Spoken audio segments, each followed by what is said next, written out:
Greetings, everyone. This is Rock and Roll Spot Convention with the Weekly Comic Book Runner. We've been about to the halfway point with this week's book, so let's get started with the latter half. Kicking things off, we've got Miles Morales Spider-Man number 42.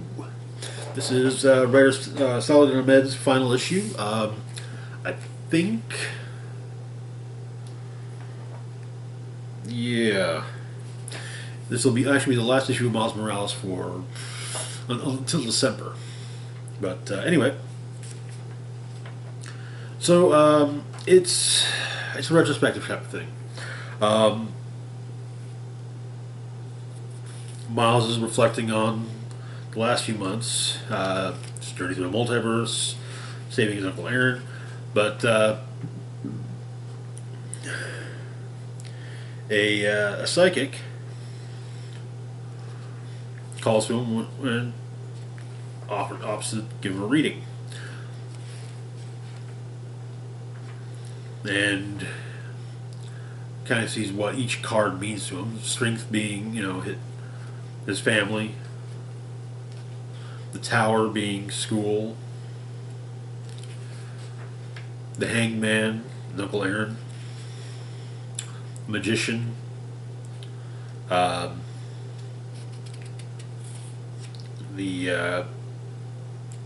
kid makes made his costume. We also apparently kid has got a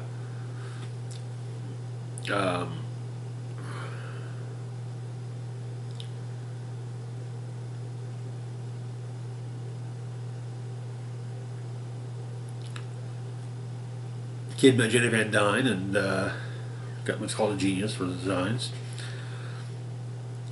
But Miles has received a writing scholarship, so he accepts it and gives a speech. And then he goes out to dinner with Tiana. But guy from the school, from Miles' school, tries to basically tries to start shit, but Tiana smacks around a bit. They discuss things. But there's an explosion, Cracker help, and so Miles and Starling are on the case. It seems that Rhino's going after an armored car. Only it's not that. Recently, Rhino had teamed up with Miles.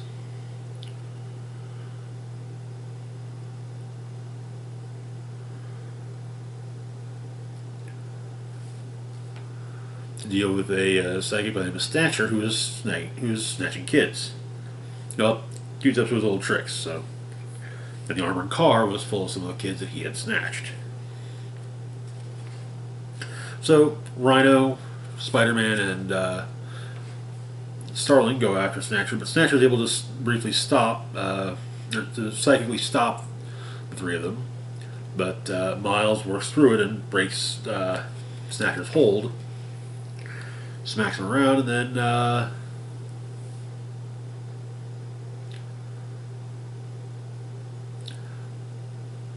as the sun comes up, Miles and Starling are talking about things. But afterwards, he kind of reflects on everything, and that's where the issue ends. And like I said, there's not going to be a new Miles Morales Spider-Man book until the beginning of December. New creative team and all, which is something I'm not entirely too keen on. Now I'll say this: I enjoyed Solid Ahmed's run. I hope that the new creative team is equally talented and has yeah. But one thing is that apparently Miles will be going back to his old costume. So to be fair, I like the old costume a lot more than the current one. But anyway, moving on to our next book, we've got House of Slaughter, number 9. Where we left off, a hunter named Edwin, who appeared to be on the trail of a monster at near a summer camp, was apparently stranded in a lake with his but it sounds familiar, but basic concept. And he remembered. He had talked about a memory, but he couldn't remember the case file it was from. What case number or anything. And it's driving kind of bonkers. But it's explained that that's because there wasn't one. But we get some flashbacks about Edmund's past, being recruited into the order, and it turns out that the woman that he was thinking of was his mother. The incident was, in fact, involving him.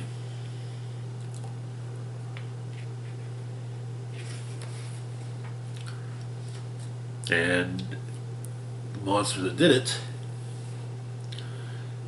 is his familiar. So the issue covers a lot of it. A lot of Edwin's past, more about him. He remembers everything. And apparently going through the ritual in which he was supposed to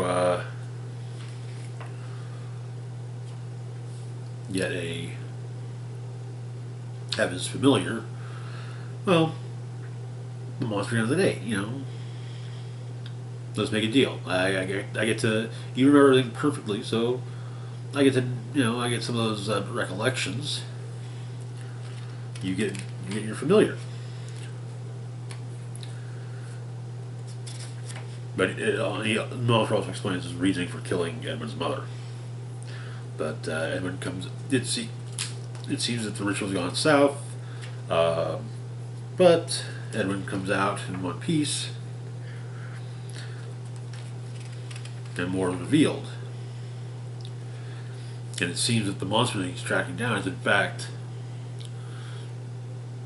something similar to the one that killed his mother all those years ago.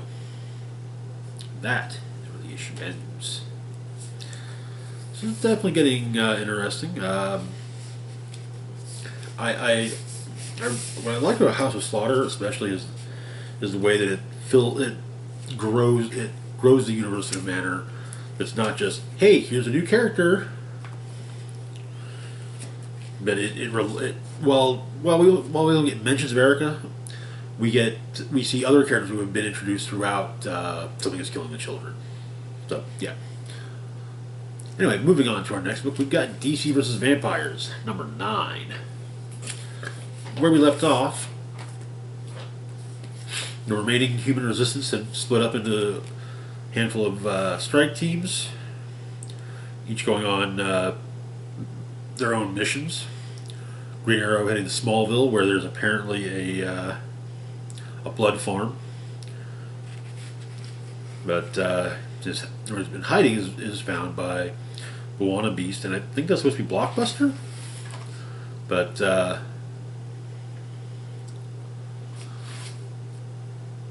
Green Arrow kills the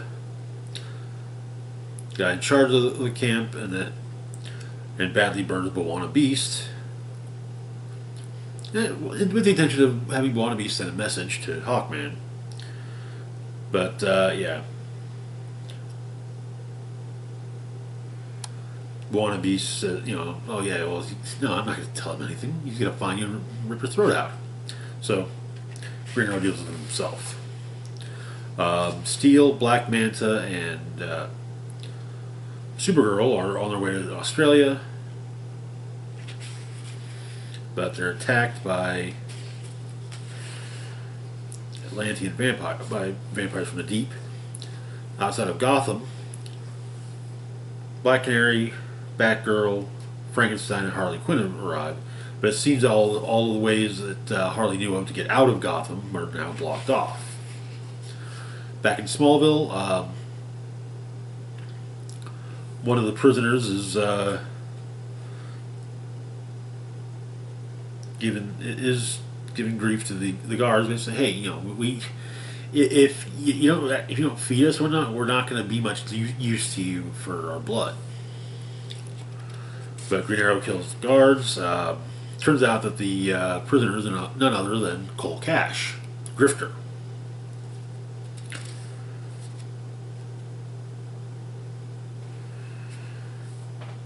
But Steel, Black Canary, or Steel, Black Manta, not Black Canary, Black Manta, and Supergirl deal with the Atlanteans. But it's not just Atlantean soldiers, it's also Aquaman.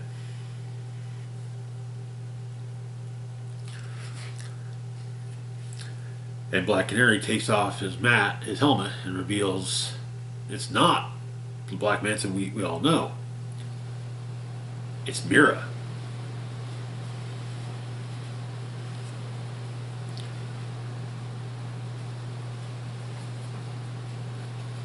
But Green Arrow makes his assault on the Blood Camp. Various vampires are unleashed to help defend the place when Hawkman shows up and, well,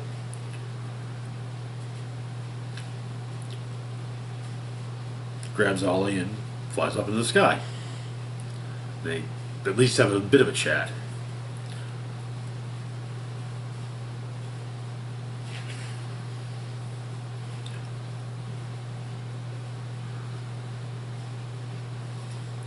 But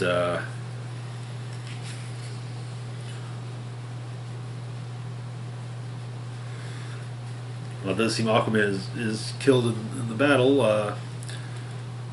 Supergirl is pulled under, and, well, she can't swim.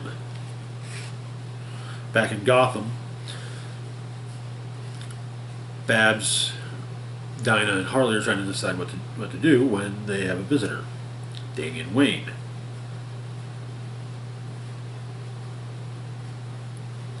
We say that he can get them into Gotham.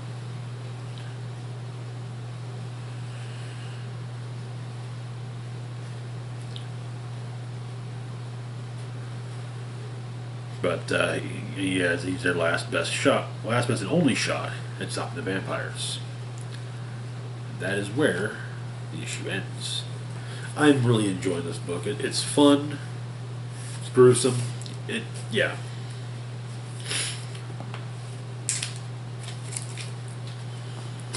Moving on to our next book, we had DC Horror Presents Sergeant Rock vs. the Army of the Dead. Written by the man, the myth, the Chin, Bruce Campbell. So, for those who might not know who Sergeant Rock is was a DC character that dates back to World War II.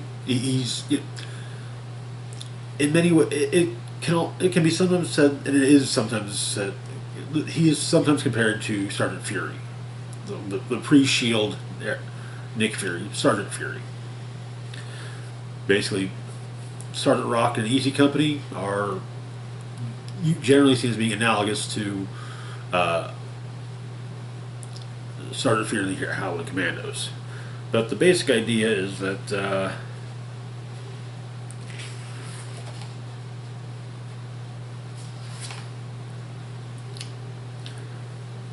during the war, there's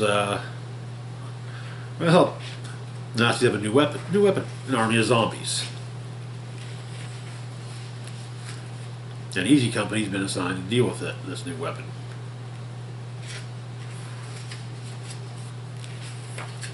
We see them making their way. We get bits of information for setting up the story, showing the Allied powers discovering that, yes, zombie Nazis.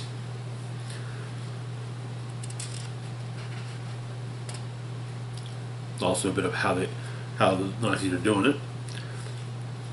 But the assignment is passed along to Easy Company. They get all their equipment, and but a zombie does get loose before they head out.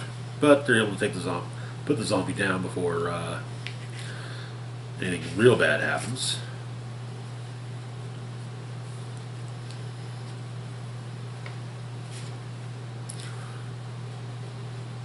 But it seems there's a regeneration ward for the zombies, which is healing them from non non-lethal to a zombie damage.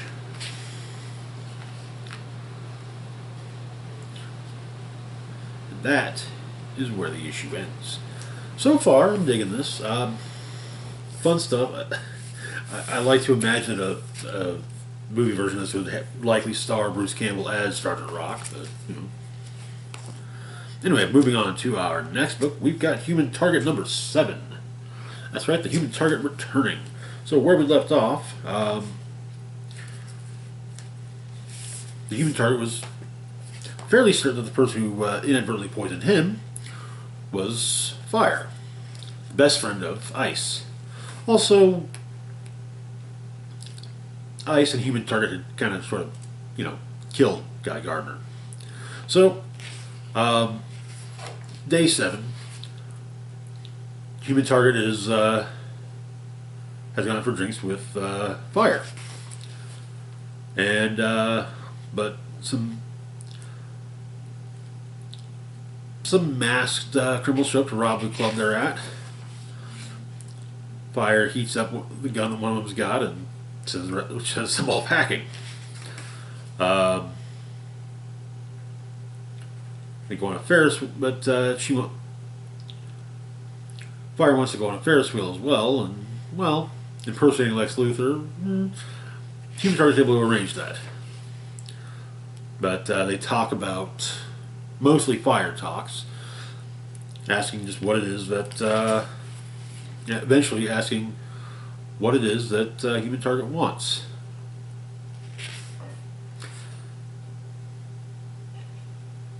And he steps out of the Ferris wheel at the top, saying that he wants her to catch him.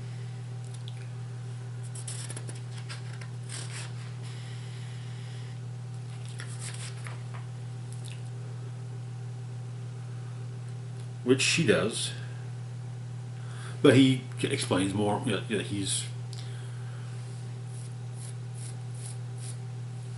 He does explain a few things about how he's basically putting the clues all together, or explaining the clues he's put together. She scolds him for having leapt out of the Ferris wheel, all to what? What if she hadn't seen him? What would happen? What about Ice? And so Human Target says, Fire would take care of her. Hell, she'd kill for her.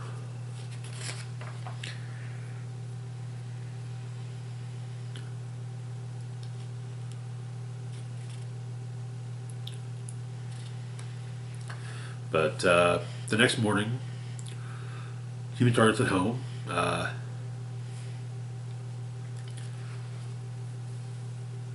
Apparently, him and Ice had decided to maybe take a break until things cooled off when it came to the guy. But she'd been monitoring everything, and no one was looking for Guy. So it seemed like things were nothing. There was nothing to worry about.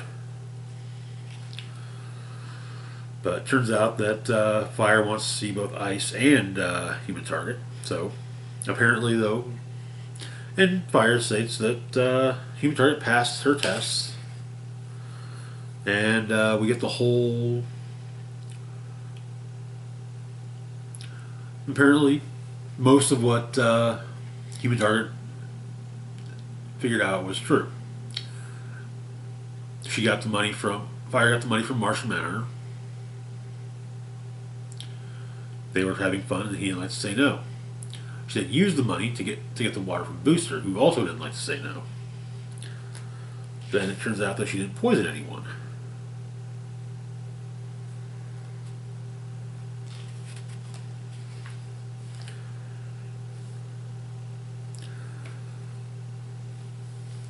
But apparently, Guy convinced Fire to do it. To get the water, and well, it was to avenge Ice's temporary death at the hands of Lex Luthor. So, yeah, Fire got the water for Guy, and that is where the issue ends. However, not the story, which means things may not be exactly as they've been explained. And I am enjoying this series. I really am. Not looking forward to.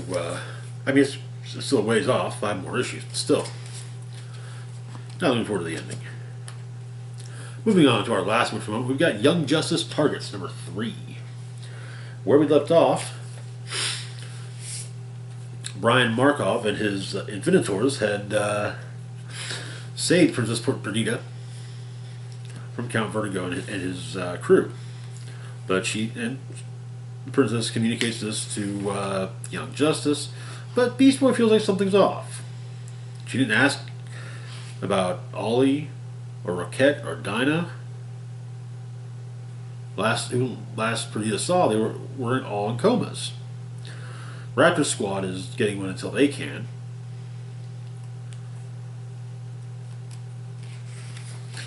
And Looker is able to get the last bit of intel they need, which apparently might not be all that great. Might just make things murkier. In Vladivostok, some of the members of Young Justice and their civilian identities are looking in on 5 coma patients. Miners mining it, all associated with the local mine.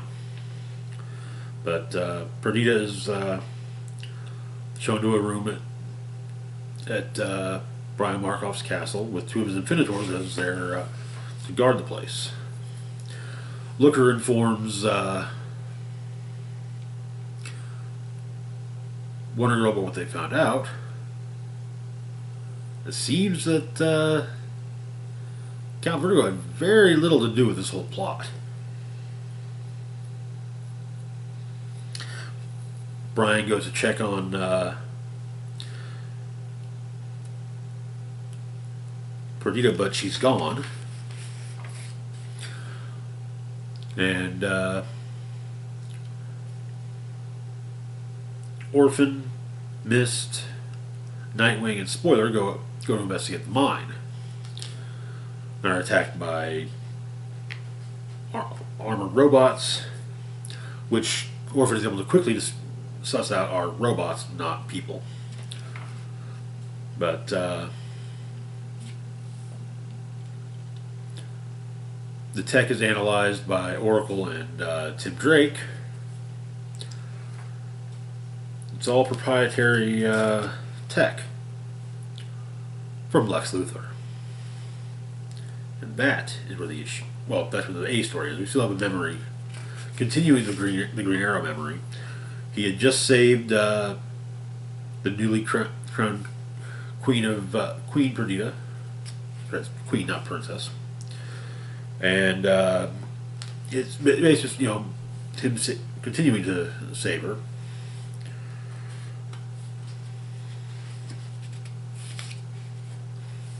Even taking an arrow through the leg from Merlin while in his attempts to do so.